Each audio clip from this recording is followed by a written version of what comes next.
have decided to move to Canada, this is the only way to live in this society. Otherwise, you shouldn't have moved, or you could have stayed with your loved ones back in Iran and just, spoke Farsi and etc. If you're here, you have to do it. This is the drill. نمیخوام. I don't want to learn English. I'm in Richmond Hill. All of my friends are Persian.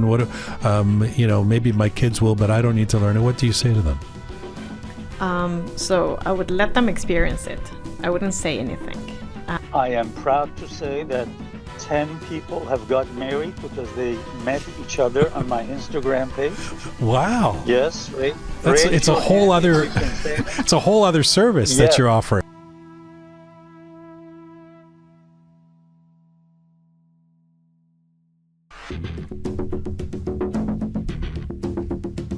It's February 27, 2025. This is Rook.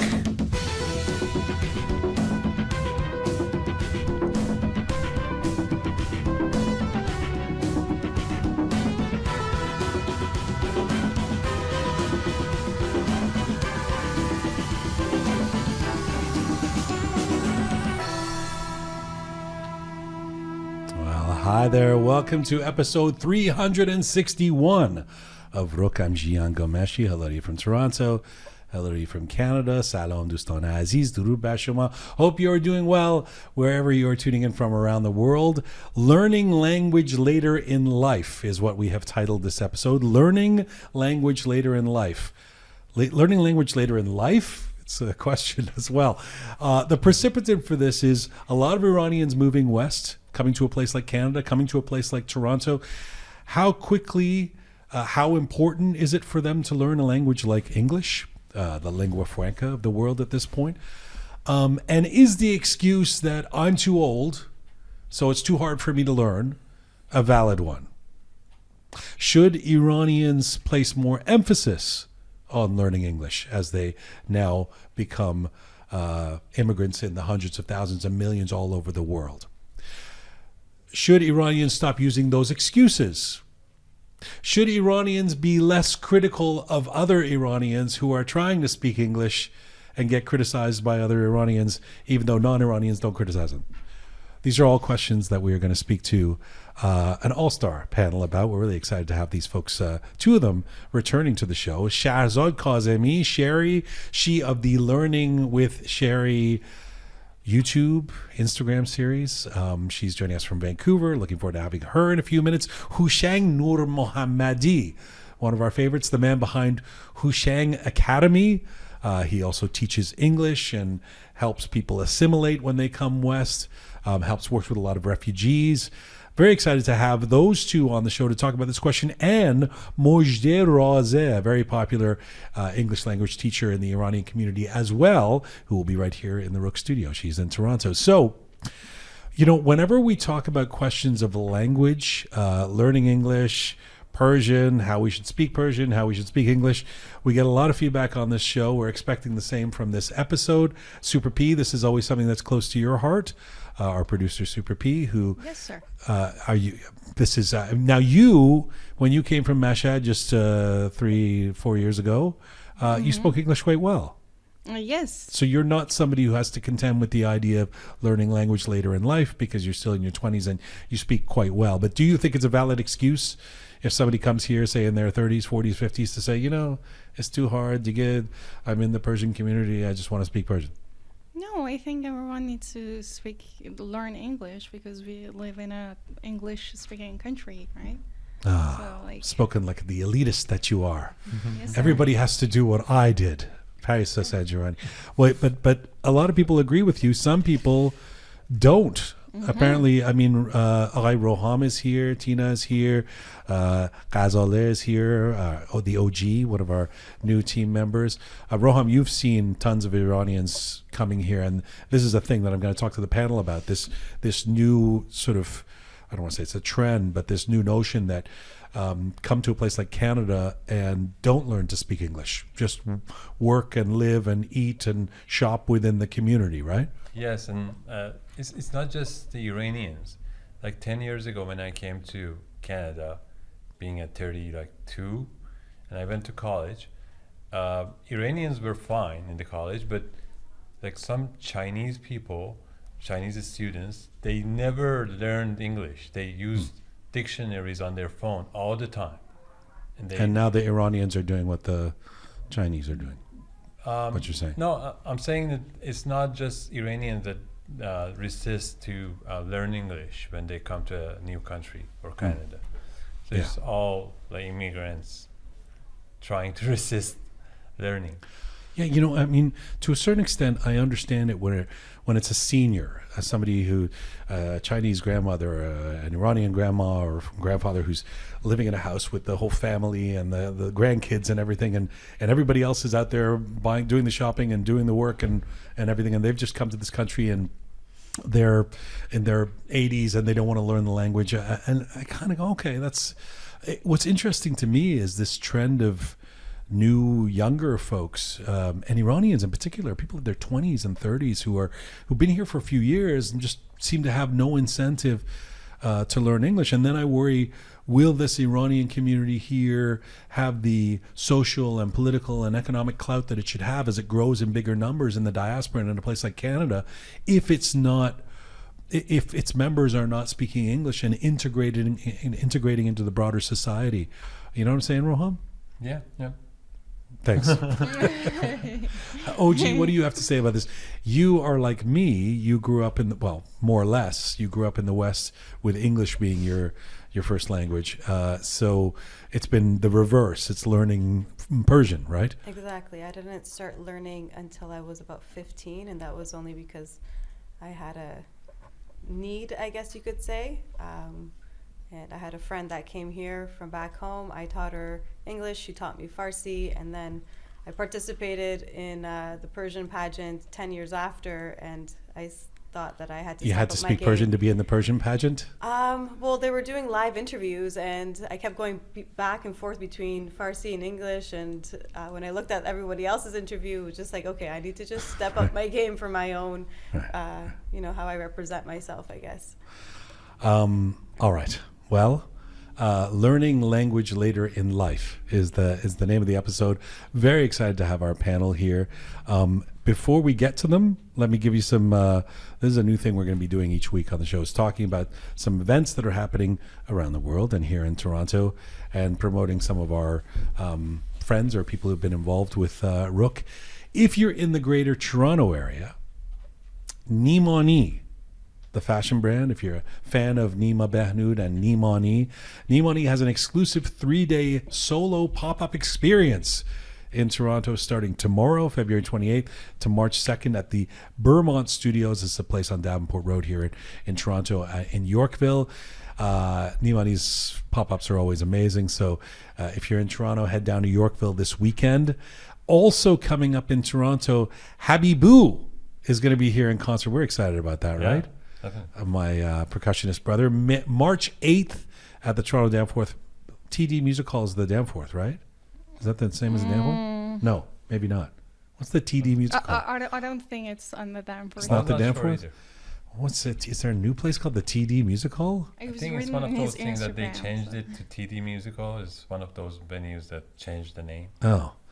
We're promoting something I don't even in Toronto that I've never heard of.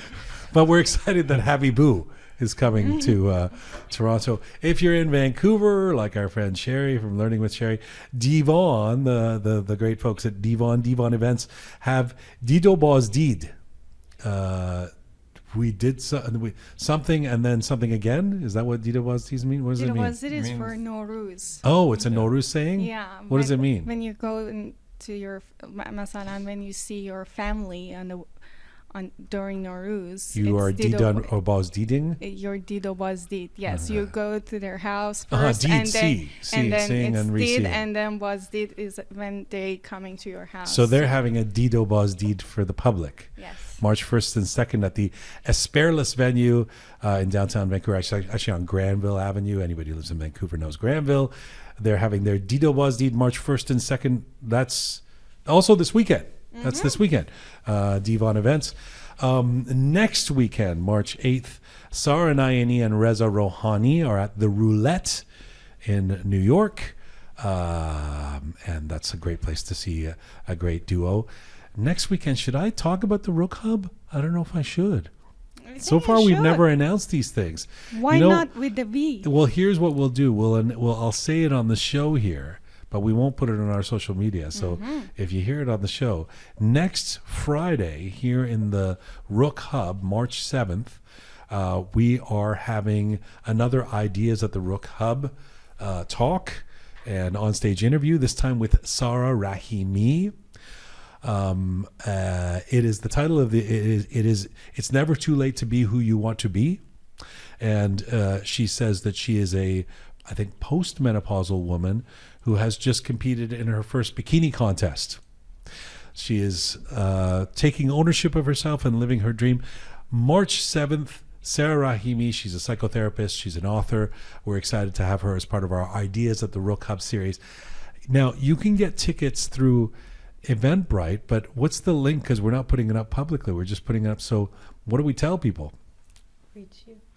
What? The team. Reach out to the team. Reach us to... Thank you. Okay, reach out to us. This is really badly done. No, but it's invite only. Reach out. What's that? It's invite only. So if they're actually watching... It's invite only. Give the microphone on, please. It's not... Yeah, okay. So why don't you can email us. No, how about they hit us up on Instagram? Message us on Instagram at Rook Media. If you want to come to see Sarah Rahimi, there's a ticket price, but it's pretty modest. And come here inside the Rook Hub. It's limited tickets. March 7th, that's next Friday, for Sarah Rahimi, Ideas at Rook Hub. You can message us at Rook Media, direct message us on our Rook Media site. What else is there? April 2nd, Max Amini is in Dubai. Why do I tell you about that? Because I know that there's a bunch of people listening to us in Dubai. I think it's our 10th most popular city or place of people listening to Rook, but also because I'm hoping to be in Dubai to see Max Amini, my brother Max. And I love this one. May 24th, if you're in a place called Chippendale, Australia. Who knew that there was a place called Chippendale? Maybe that's where Chippendales comes from. No, I don't know. But I think it's probably near Sydney. I don't know. But it's in Australia. Arian Band. Whoa. Remember Arian Band? Yeah. I guess they are reforming. I just saw this on their social media, on Ali's social media. May 24th, playing a gig. Do you know that the first time Arian Band, now they were famous for being the sort of first mixed pop band, girls and boys singing together, although the women were not allowed to sing lead, and singing sort of pop music. They were the first band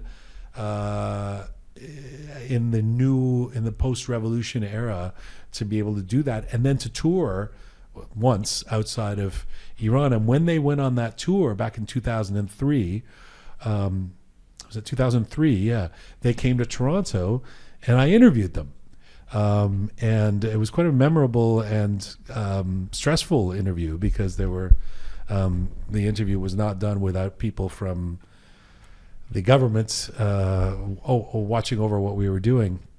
But I have fond memories of the band, really nice people, and seeing them here in Toronto. Anyone who of a certain vintage, anybody who's probably over 30 years old will remember Arian Band because they had some they have big hits, right? Yeah. Do you know who they are? Yes. You know, see, she grew up in Canada. She doesn't know who they are. Yeah. But like Paris, so you know who they are, right? Yeah. I remember. They were very famous. Yeah. Anyway, they're back, I guess, playing a show in Australia. It'd be so much fun to Iran. Yeah. Iran. Maybe for the World Cup next year, they come to Toronto. Why would you think that? Because that Iran. Oh, is that for the World Cup? The World Cup, yeah. Oh. Well, that would be nice. We invite you, Arian Band. Come and perform in the Rook Hub. Love to see you here. All right. That's the roundup of what's happening coming up. And let's get to our feature episode, Learning Language Later in Life. Let's get to the introduction of the panel.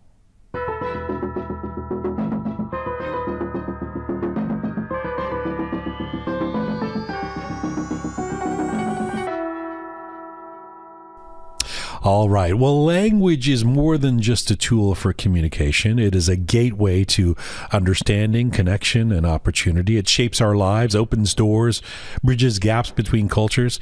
And we've talked about accents and dialects and the changing nature of Persian and English before here on Rook. But today, we want to explore an issue that resonates globally, the journey of learning a new language later in life. While our discussion will touch, of course, on the experiences of Iranians, the themes and insights are likely universal.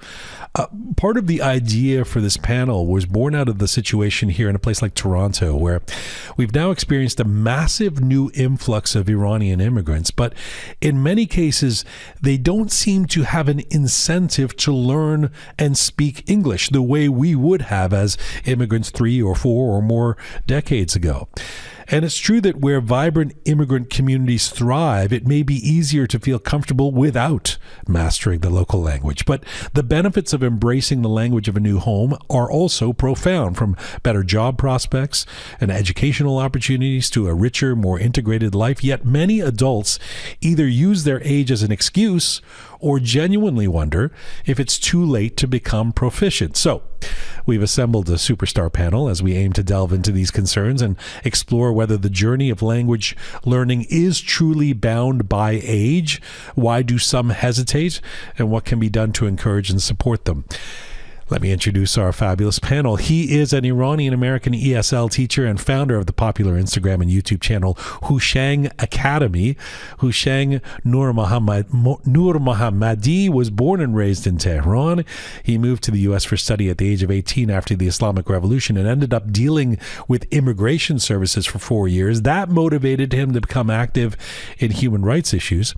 He started teaching English to refugees in public libraries and in churches, and Houshang now uses social media platforms to teach English to Iranians both inside and outside of Iran.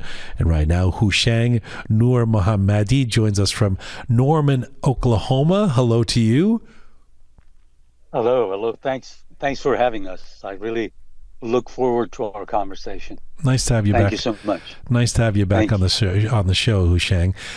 She is a teacher and the person behind the very popular Instagram page Learning English with Sherry. In it, Shahrzad Kazemi teaches English vocabularies, grammar, correct pronunciation.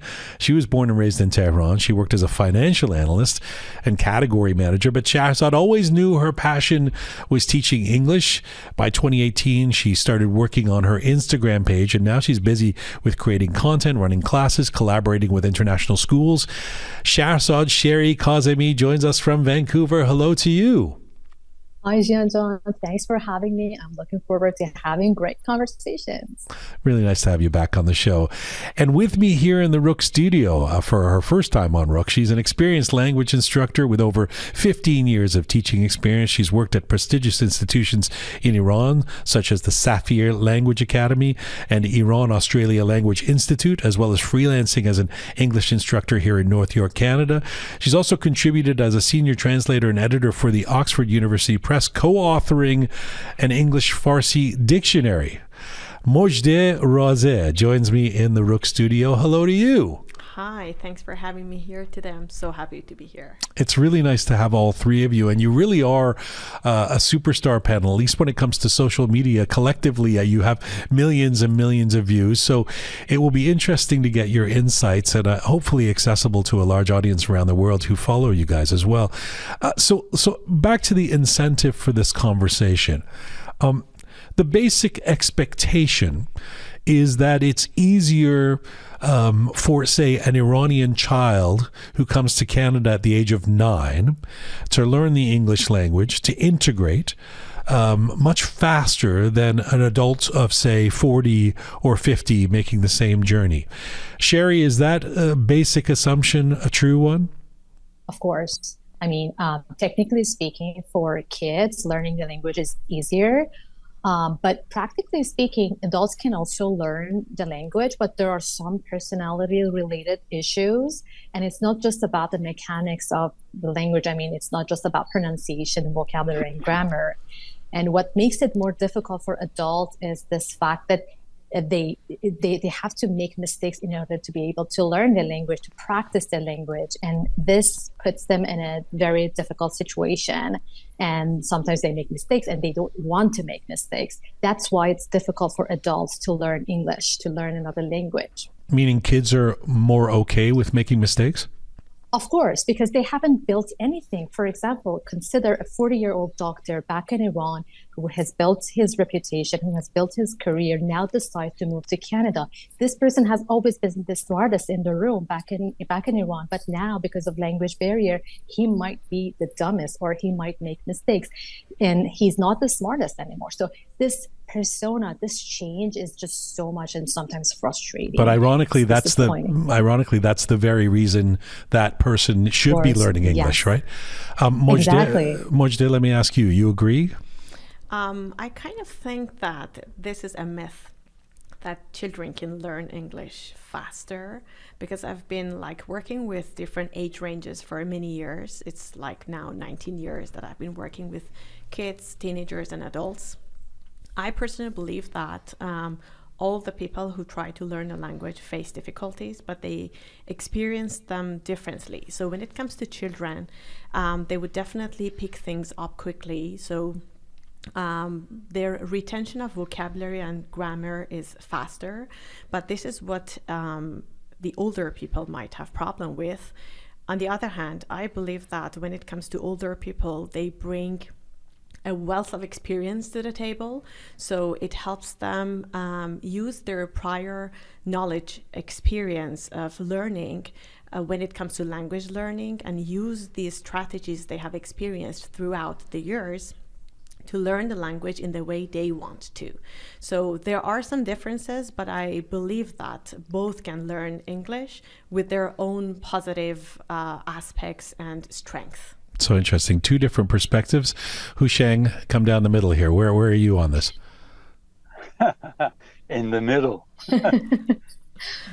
I actually, both Mojdeh and Sherry pointed out some very interesting and important points. I personally think that when a young person wants to learn a language, they do much better because they want to, as soon as possible, to find buddies, find friends, to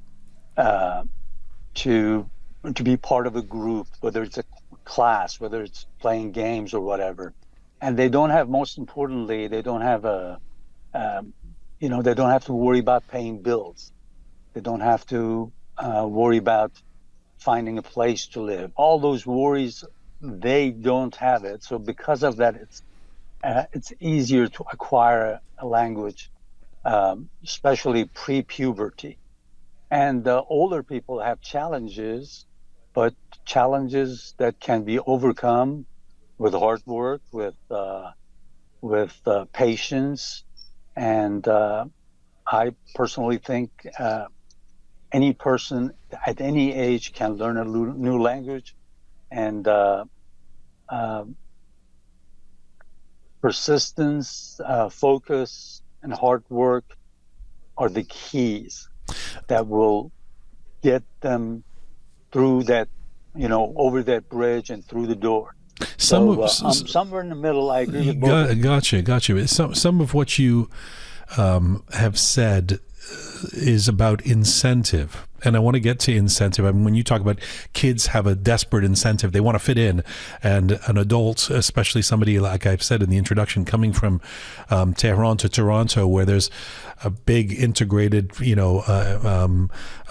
incubating Persian community here now. I'm not talking about older necessarily, people in their 20s, 30s, I'm finding increasingly have no incentive to learn English in their mind, at least. They don't think. So I want to get to that. Before we get to that, though, when you're all English teachers and you all teach Iranians, how does the approach differ, Mojdeh, when you are teaching an adult or a senior compared to a kid? One of the very first significant differences is that adults complain more because they tend not to see the progress they were looking for. So they sometimes lose their patience They tend not to be persistent. I told them that you need consistency. That is the key. It's never about talent. You know, a lot of my students tell me that you are talented. That's why you could learn different languages. But I say it's never about talent. It's just about consistency. Is that really true? I mean, people often say, oh, this person has a facility for languages. This person doesn't. That's not true? That's a myth too? I don't think so. I think that whatever I could gain was because my parents never let me stop. So I remember going to my English classes crying, but my mom would actually bribe me to continue. And I never stopped taking part in my classes. Even these days, whenever you open my bag, you see a book or a magazine inside. So I tend to read. While I'm driving, I'm listening to audiobooks, because even as a teacher, I believe that something has to wash away all those mistakes that I hear from morning till night, working with different people, learning languages. So even now, I'm still engaged. But isn't it, you're myth busting all over the place here. Isn't it also true that, I mean, I've heard this all my life, that if somebody speaks a number of different languages, it's easier for them to learn yet another one than for somebody who's unilingual. Is that not true, Mojdeh? Actually, it kind of helps because it gives you a kind of insight into what you're doing. That language background helps, but not all the time. Like when I was studying Russian, my background of English was even ruining the whole process, because then I have to delete whatever I had earned throughout the years and come up with some new knowledge. So that was even acting as a barrier rather than something that could help me learn the language. But when I was learning my French, my English background was kind of helping, or even my Farsi background was sometimes helping my French. But as a rule, you seem to be arguing that if you put in the effort, it's a relatively level playing field. It's not that somebody's has naturally more gifted than another in learning new languages. Yeah, I have to disagree when people say that it's about talent. Houshang, do you agree with that? Well, I think we have different. How should I say this? I think different people. For example, I'm almost positive that there are people out there that if I were to learn let's say Japanese, even at my age, 65, they could do better than I can. Some people are better with languages than others. Having said that, it all goes back to how important it is for them to learn the language and how much time they put into it. I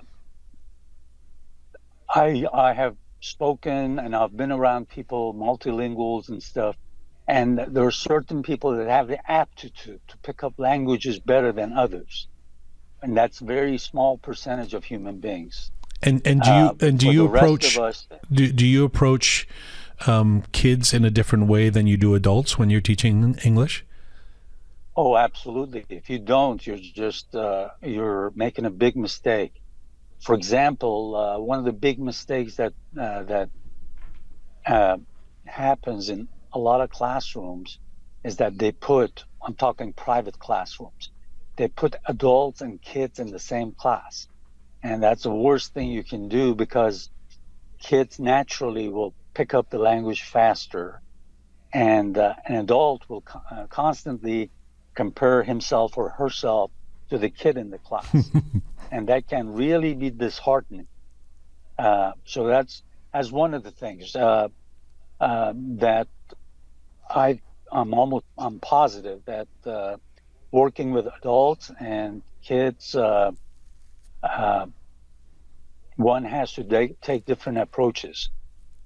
Sherry, when a moment ago when you were talking about some of the difficulties or challenges in teaching adults a new language, teaching them English, you talked about personality traits. What were you referencing?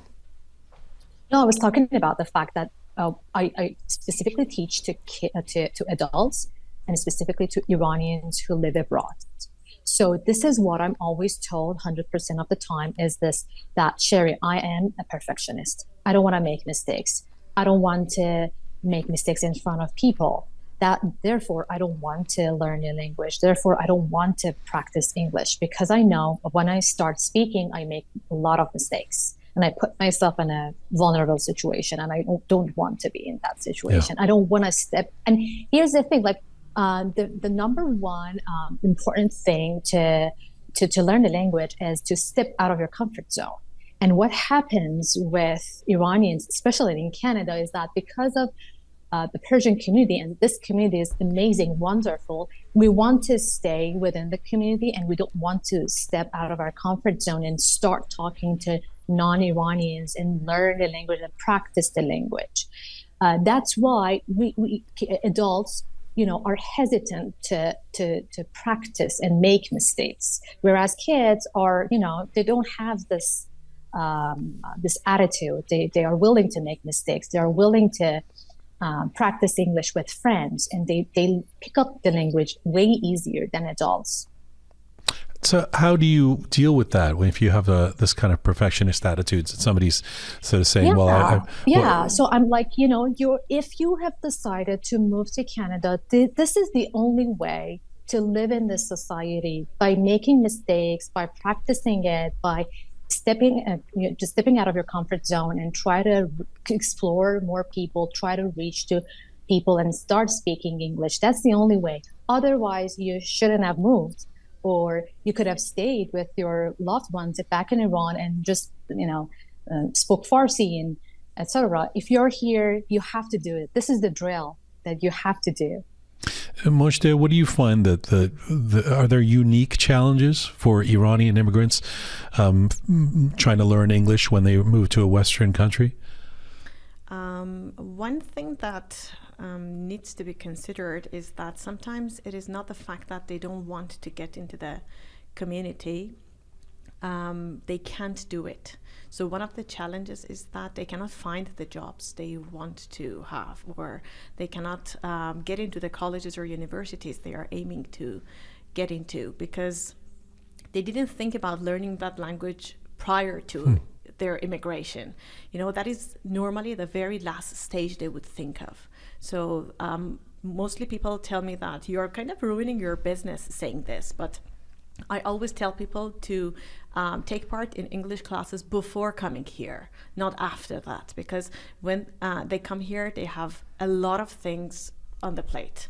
Finding a job, getting their kids into school, making ends meet. So I think that they wouldn't have enough time, or even the stress level would be too high to have that mental calmness to learn a language. So this is one thing that I would always say, that this is a challenge they get into and they wouldn't consider before their immigration. But it is a bit of a chicken and egg once they get here, in the sense that I get this all the time from Iranians that I meet who will say, who don't speak English very well, and say, I'm having a lot of trouble finding a job, say in media. And I say, well, it will help if you speak English. I'm not disparaging you. I'm just suggesting that this should be your priority. And they kind of go, yeah. And part of the problem, getting back to the incentive thing, is that the people they hang out with are all Persians. The restaurants they go to are all Persians. The grocery store, like, again, in a place like Toronto, it might not be true for Oklahoma, where Houshang is, I don't know, but in a place like Toronto, you can incubate it here it's called Toronto. I mean, you can just live your life as if you're in Iran, but you're squatting here. But that becomes problematic if you do want, when it comes to job prospects, if you do want that integration into the broader community. And so that incentive issue becomes the problem, Mojdeh. And there's also another thing. They rely too much on family members. So I have seen a lot of my students asking some family members to accompany them when they go to banks, when they go to, barbershops or everywhere, to help them communicate for them. That is something I would always tell my students not to. They need to be a risk taker, getting into the situation, because especially when people get older, they need to get into situations when they have to solve problems. That's how they can activate what they learn in the classroom.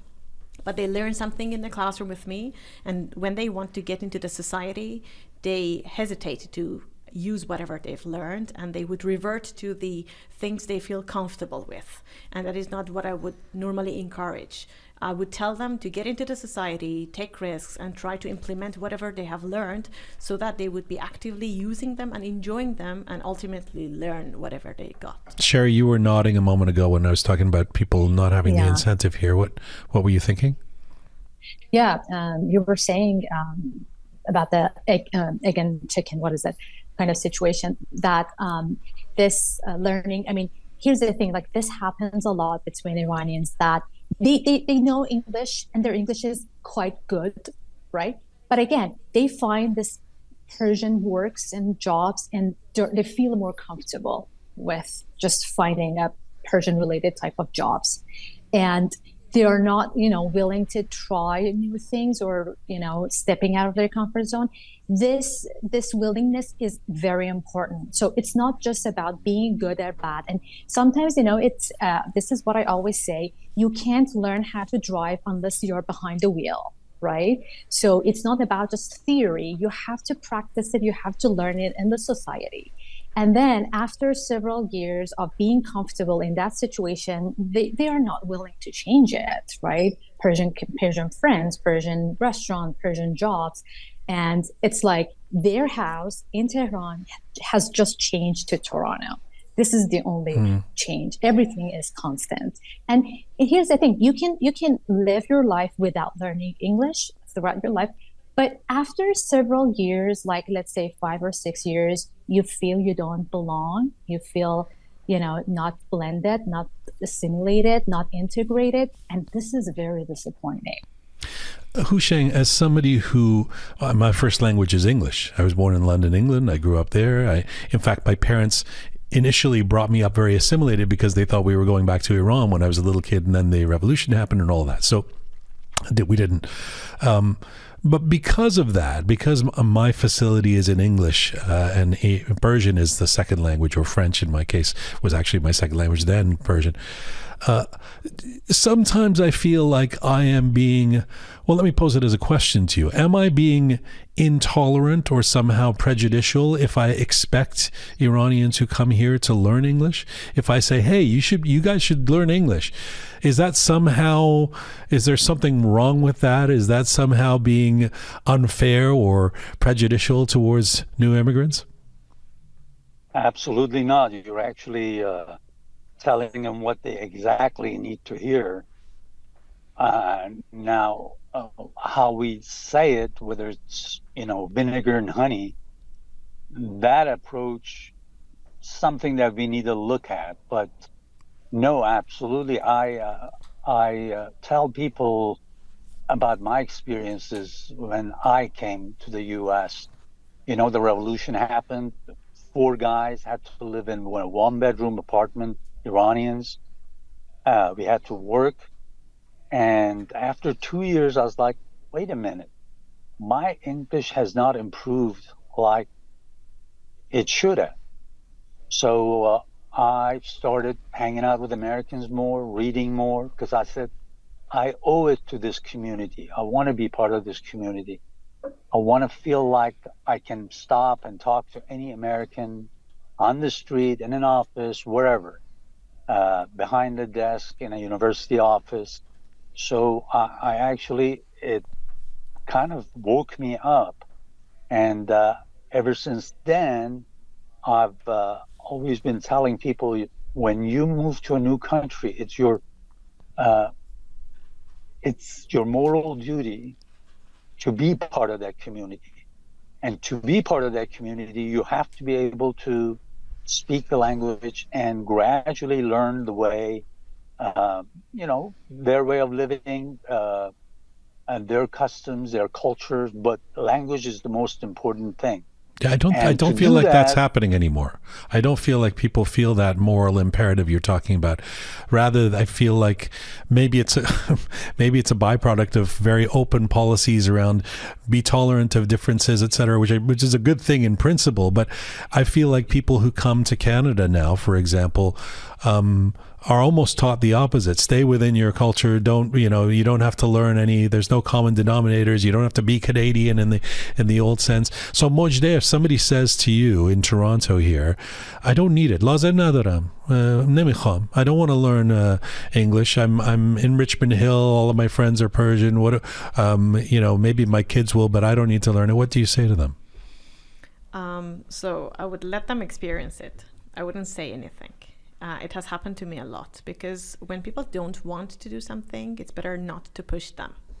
I want them to get to the level when they come to me and ask for help. Then I know that my help is going to help them really. So I preferably tend not to suggest anything until I see that they have felt the need.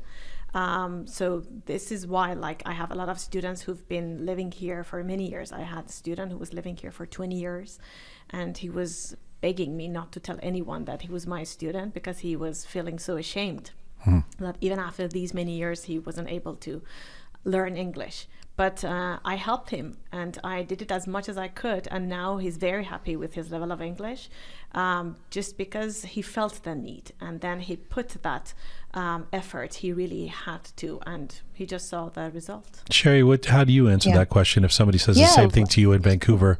I don't need to learn it. Whatever. Of course, but here's the thing: how can you not learn the language when you're living in a country where English is spoken? How can you just pass by? People are talking. Aren't you curious to see what people are talking about, what things are written there, and how? For me, if I go to Paris, because I don't know French, it's not comfortable for me, because I really want to understand what people are saying to each other. I want to hear familiar sounds, you know what I mean? So how can you live like that? I want to touch on something that you've all said in different ways. Sherry, you in particular, we're talking about the fact that adults, in contradistinction to kids, feel kind of embarrassed or worried if they don't speak perfectly, and so they're hesitant. They don't want to go in that direction. This is something that's come up on this show a fair bit, and I'm actually glad to get the opportunity to address it, because I want to address it any chance I get. Which is that, in my observation, and I think it's unscientific, but I think I have enough of a case study now doing this show for 5 years. Iranians who come on this show and speak English that is imperfect, or that with a heavy accent, or that is stunted at times, etc., are criticized by other Iranians. Not by English-speaking people, not by the people whose first language is English. I have yet to remember somebody, because our audience includes non-Iranians, I have yet to experience a non-Iranian write in or post on one of our platforms and say, why did you bring this person on? She doesn't speak well enough. But other Iranians, sometimes whose English skills are also, nothing to write home about, will be super critical. So much so that we've had cases where guests will come on, and then the next time, we'll say, I don't want to speak English because I get criticized too much. I think you might even know a couple of the people I'm talking about. Yeah. Sherry, what is going on there in terms of our community? I know, right? And also, I've been told a lot that they are willing, Iranians are willing to make mistakes in front of natives, but not in front of Iranians. And this is their first fear of making mistakes in front of Iranians.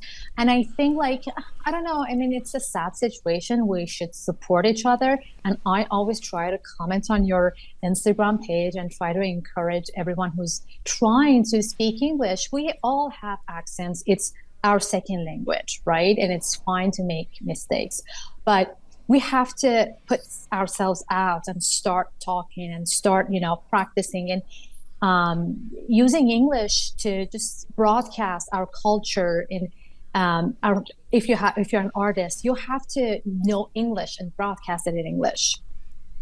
Houshang, why are other Persians so critical of Persians speaking English somewhat imperfectly?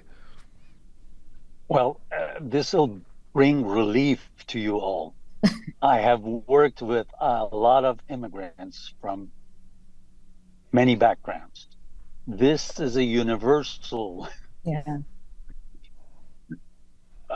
I promise you, people from China, the Philippines, Croatia, I mean, you name it, Latin America, this is what they do. And unfortunately, it goes back to that saying, we try to push people down so that we look taller. And it's unfortunate, but that goes on all the time. So as a teacher, Sorry, meaning one that has a the just to clarify, so meaning that the Chinese or are more critical of their own than yes, that happens. Except we don't talk Chinese, so we don't hear it. We don't read Chinese. We don't. Most of us don't read Spanish, so we don't know, or Portuguese, Brazilians. I've seen it with all students from all backgrounds. But since we're from Iran, or those of us, who speak Farsi, we can read, and we can read, especially comments when one does a live. And it's unfortunate, but it happens. And one has to always, goes back to that vinegar and honey. I think we all have to, as teachers, we have an obligation to the learners, to encourage them, regardless of what happens, who tries to put who down. We just have to be constantly on the watch.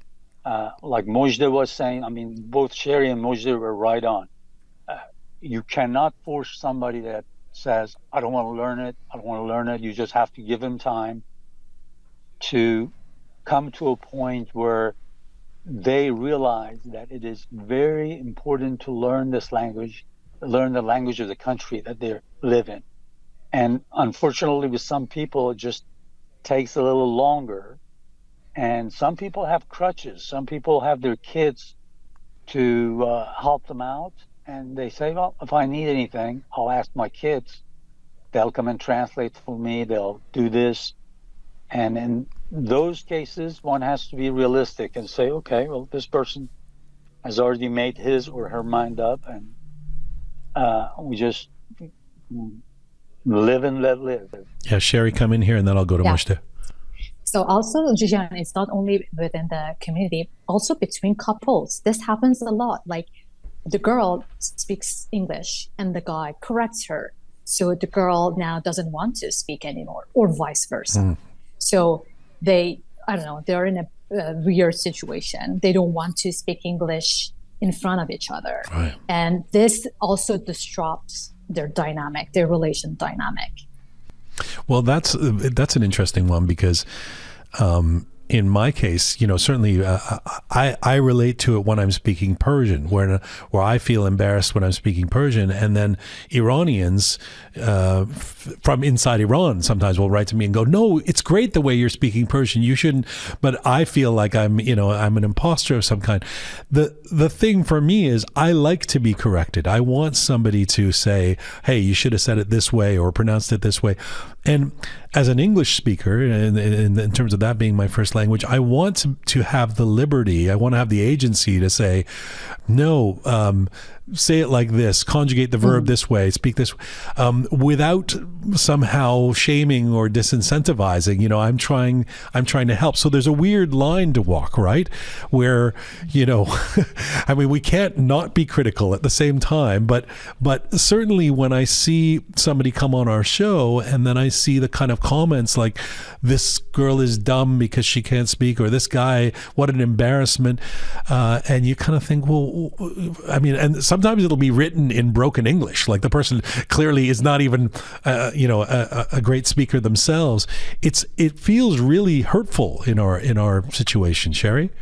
Yes, exactly. And I mean, that's the thing. Like, we are all here to learn, and when you're coming from Iran, you know that English is not taught properly as compared to other countries. For example, in the Netherlands, English is taught early on at school with movies, with teachers, but in Iran, it's not as taught as the other countries. And when you move to another country, you're like, wow, English is different in Canada, and this is not what I learned in Iran.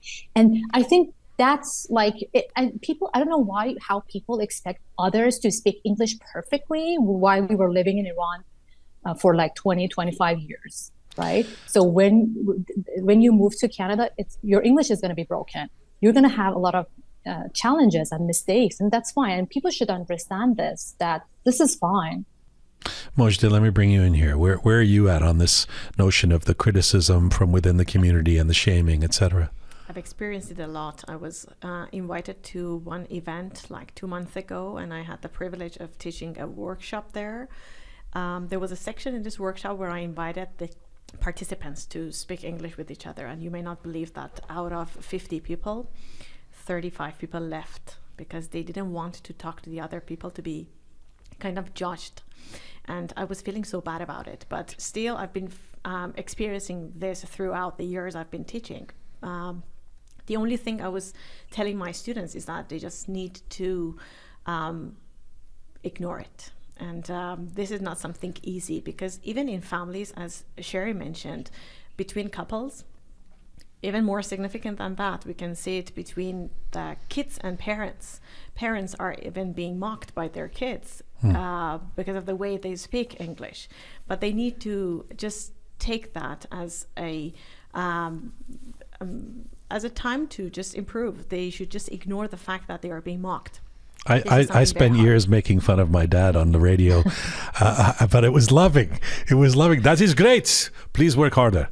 That's my impression of my dad, and it'll never change. But it did come from a place of love. The other thing is, for adults, now I know this is empirical, so Mojdeh, you can't disagree with me on this one. I think from what I've learned is that after a certain age, which I think is the age of 12 or something like that, it is unlikely that you will ever lose your accent when you're speaking a different language.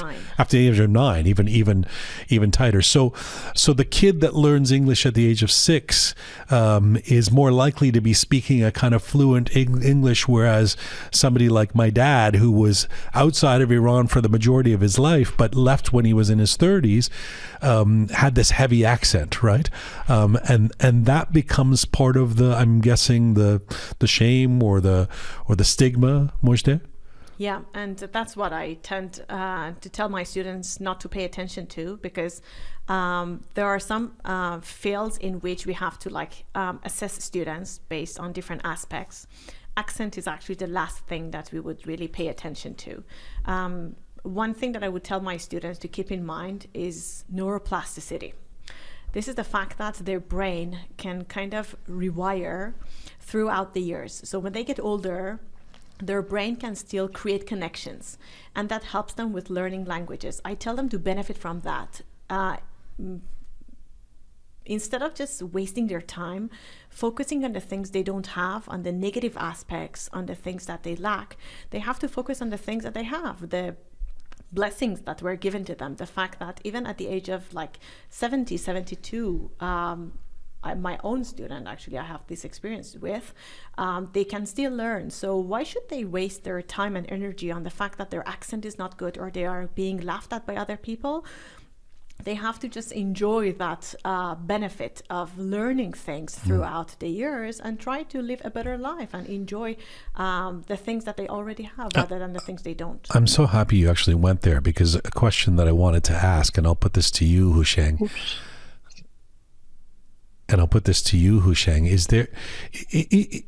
Are there cognitive benefits? I mean, Mojdeh has just suggested that there are cognitive benefits. Does it help your brain somehow to be learning a new language later in life? Absolutely. There are lots of research pointing to exactly that if you learn a second or third language, you stay sharper, chances of dementia decrease, and it's very, very much so, very beneficial. So it doesn't matter when you start, but anytime you start, it's good. May I tell the listeners about this Telegram channel I know? It's called Houshang Academy, and it's got 130,000 subscribers. Never heard of it. So Iranians all over the world are using it, and should use it. This guy, Houshang, who lives in Norman, Oklahoma, has taught over 40 books for beginners and advanced level learners, and everything is free of charge. So, so please do use it, and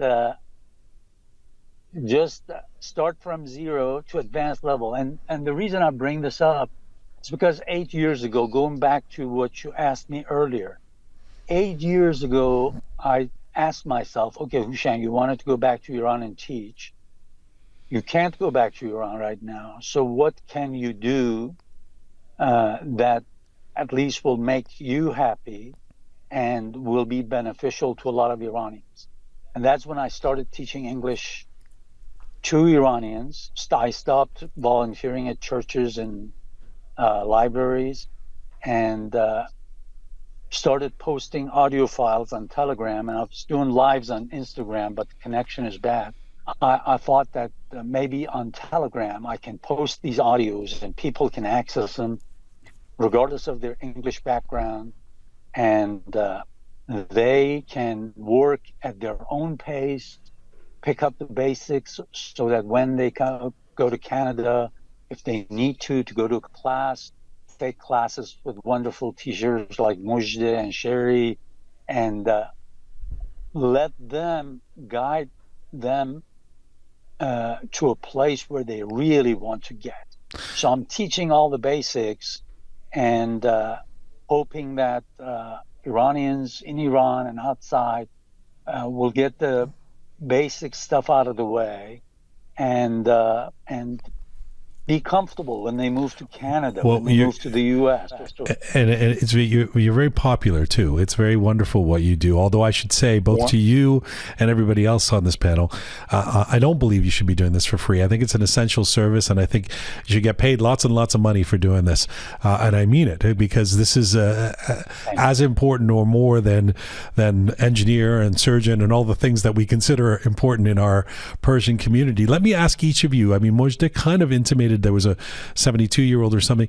Can you give me a off the top of your head, and if you could do it briefly, a real success story, like somebody who later in life came to you and that either is still working with you with you guys as teaching them, or has moved on, but is somebody that you can look at and go, this is the model of what we'd like to see in terms of our community. Sherry, let me start with you.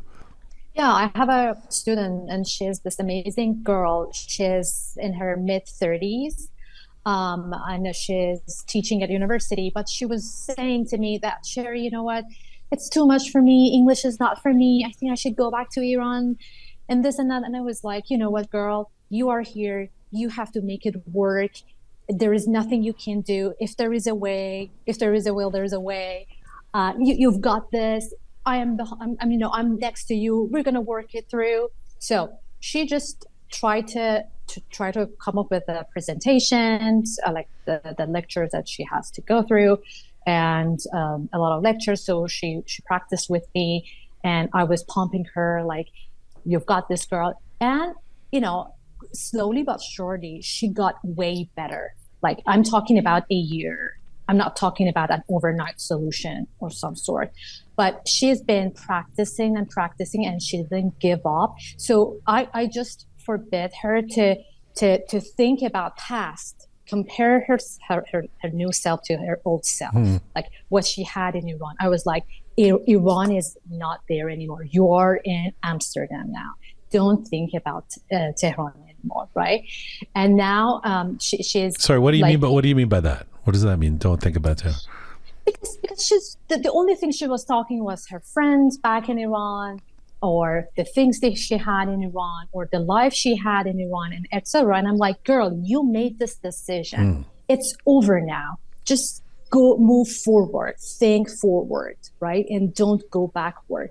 That was your life back then. Sweet, amazing, kiss it and just put it away, right? And now it's your future. Move forward. This is your new life.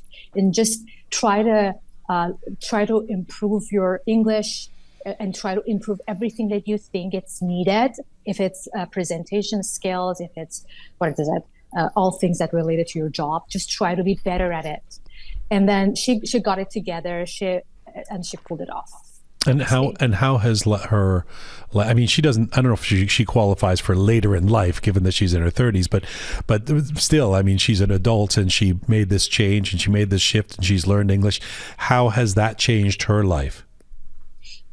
She feels more fulfilled now. She feels belong to the college that she's teaching. She feels she's achieving something. She feels like success, right? So that's important. This feeling of being successful at something is the most rewarding feeling. Mojdeh, you have an anecdote or somebody you think of when think of a success story? I had this student who was a lady, 55 years old.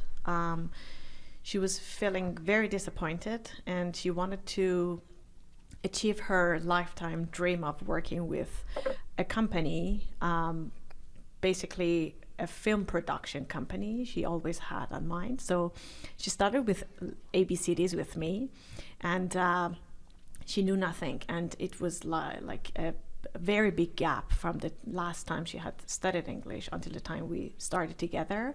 I had this lecture at the very beginning telling her that we're not going to rush this whole procedure.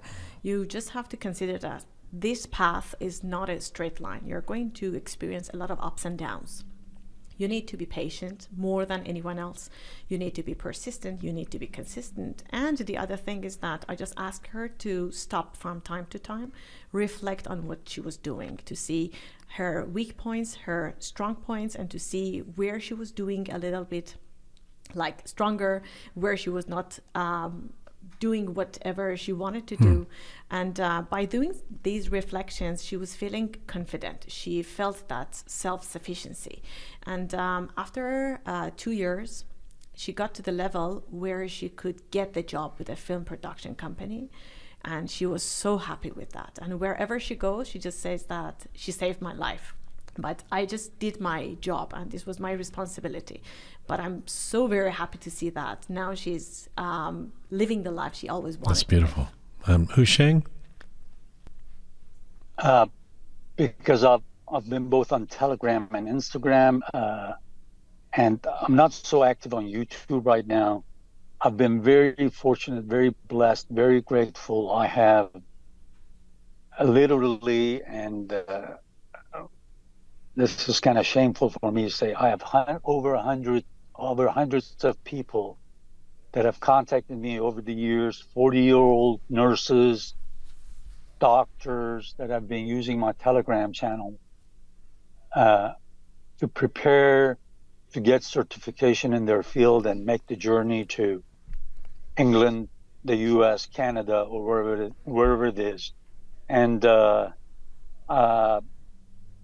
so I hear it a lot. They leave me messages, and it's not one or two. There have been a lot of them because I've been doing this for so long, especially when I was doing a lot of lives on Instagram.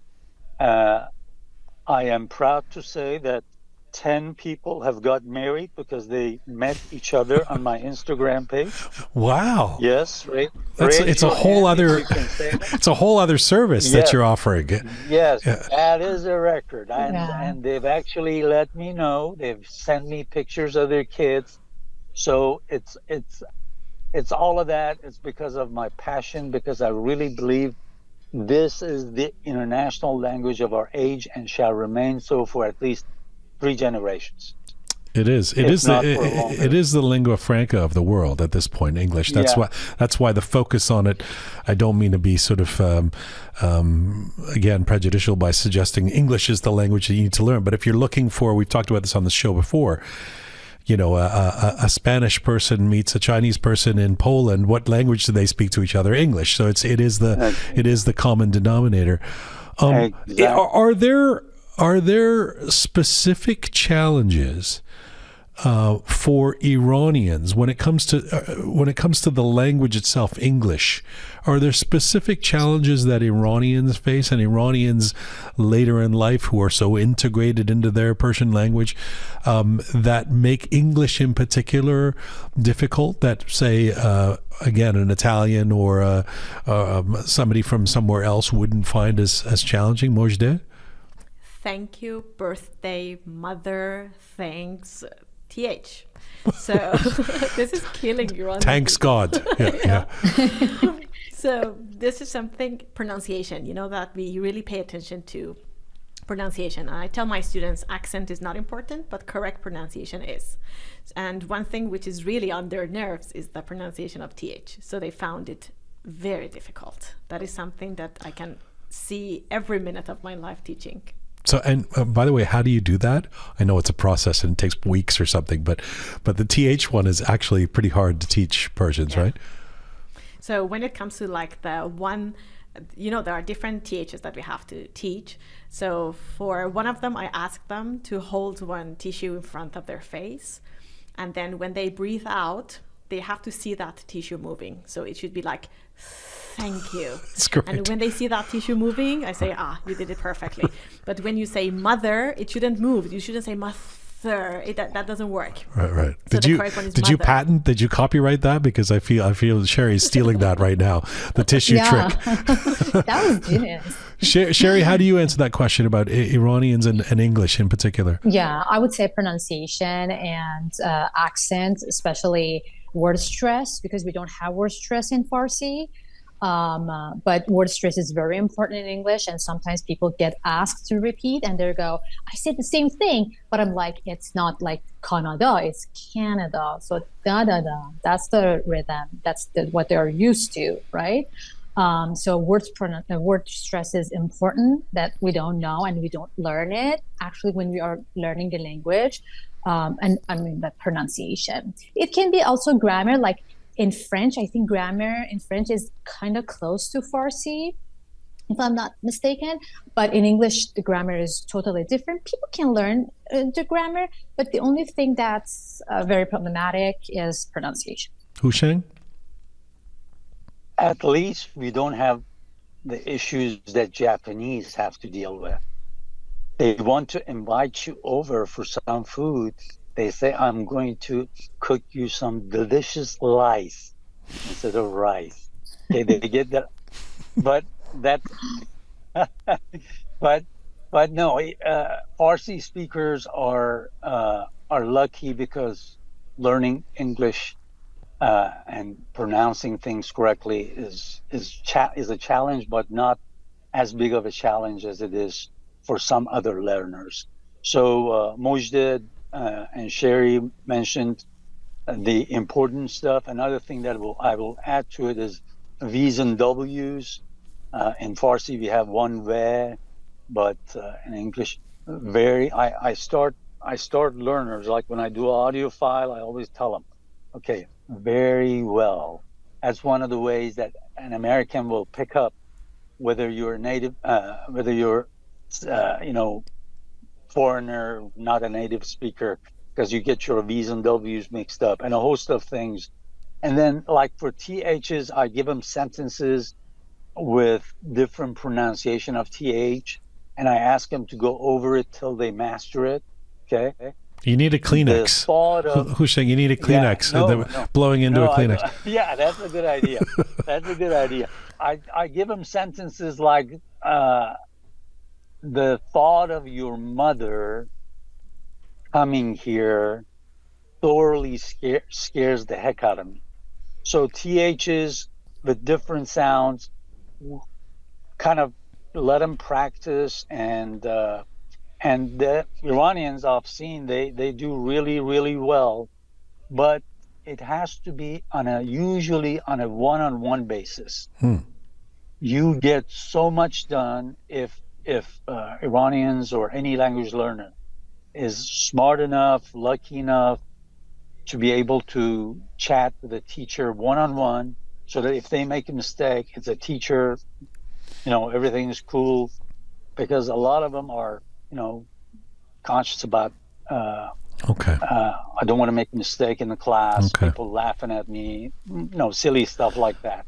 My mom and I have a long-standing tacit agreement, or where if we think something is great, we don't say wow, we say it in Persian, vow, vow.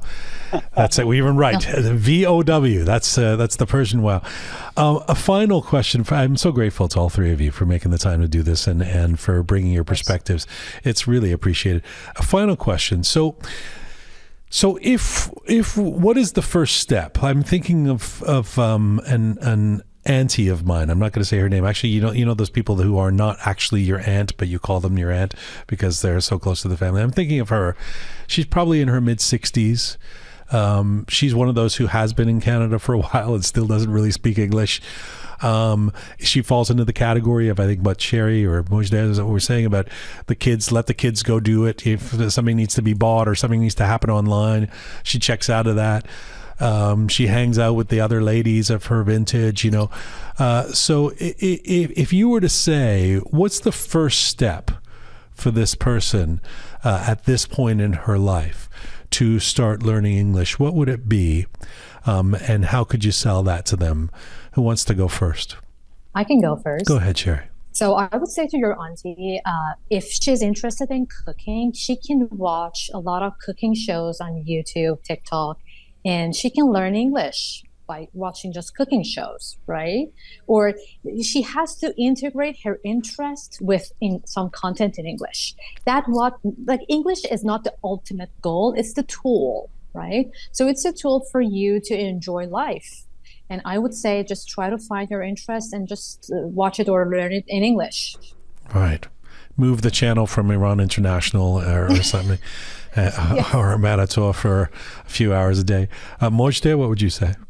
I would say the first and the most important step is to find a good teacher, because this person can encourage her, can show her strength, can give her the feeling of being sufficient.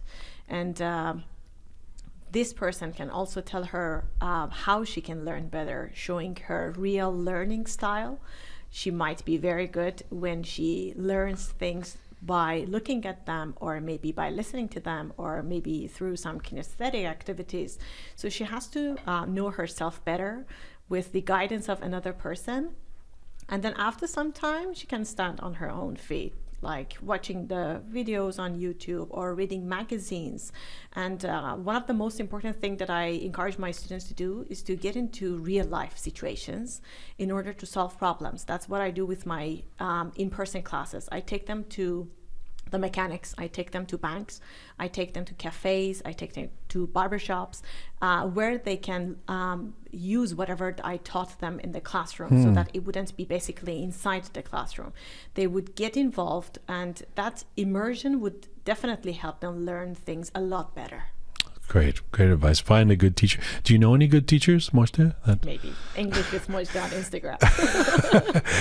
On Telegram, there's something called Houshang Academy, I'm told as well. Learning with Sherry. Let's not. Houshang, finally to you. What would you say to my auntie in her 60s? They said it all. I can't add to what Sherry and Mojdeh said. Let me show you this before I forget. And Jian, this is, if you don't mind. Are you promoting your channel again? You already did that. No, I'm not. Okay, I'm not. all right. To be honest, I'm not. I don't do any ads. You've heard this before. But this is a suggestion for you because you have so many connections, and also for teachers like Mojdeh and Sherry who live in Canada. Okay. Yeah, I don't live in Canada. This is one of the best series for middle school students to learn American English, okay? I'm sorry, American history, for 5th graders to 7th graders. I started teaching this book last week. What is that book? I can't see what you're holding. It's called A History of Us. Okay. A History of Us. Us It's being like U.S., right? US. Right. Yes. Anyways, this is, I think, back to what we were talking about. It's a moral duty to learn the language of the country that one lives in. So I think it's our duty to learn as much as possible about where we are living, other than Iran. And to do that, we have to know the history, and by doing that, we'll learn the culture better. And by doing that, we can understand the language better and speak it better. So if you would find some teachers that would find the best books, going over Canadian history, preferably books for middle school students with relatively easy English and stuff. And this way, Iranians who live in Canada will understand Canadian history a little better, and that would help them actually feel more comfortable speaking the language, be more enthusiastic about learning English and learning more about Canada, and being a productive member of that society. Awesome. There's a good weekly program called Rook too they can listen to. It's in English. Helps with the language skills.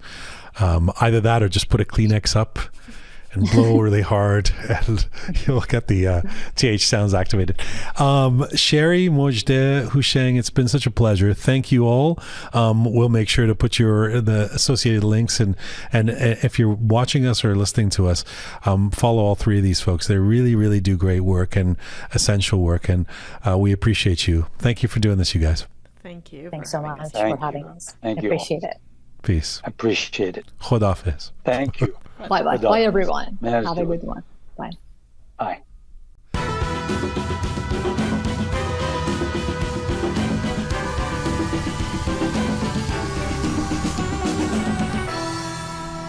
All right. Thanks to our panel. That was amazing. I appreciate it. Sherry, Mojdeh, Houshang, thank you so much. Thank you to all of you for watching that. If you have any thoughts on that, you want to share them with us, producer@rookmedia.com is where you can email us. Producer@rookmedia.com. Also, you can just post on any of our platforms where you should be subscribing, or even becoming a Patreon member by going to our website, rookmedia.com, where you can sign on and be our Patreon member and support us. Thanks to the amazing people who put this show together. The great Rook team, Super Parisa, Savvy Roham, Tina the photo and video queen, Ghazaleh the OG. Special thanks to Smart Pega, Talented Anahita, Methodical Kaveh, and Solid Samin. Thank you to all of you out there for supporting us and sharing our content. Please subscribe if you haven't done so already. Some of you just lurk and you listen to this on SoundCloud or watch it on YouTube, but you don't actually subscribe. Do subscribe and turn on the little notifications thing so you know when there's new episodes. You can find us on Instagram at Rook Media. You can find me on Instagram at Jian Ghomeshi. You can also find us on Facebook and Twitter and other places. But in the meantime, as ever, Mizun Bashi.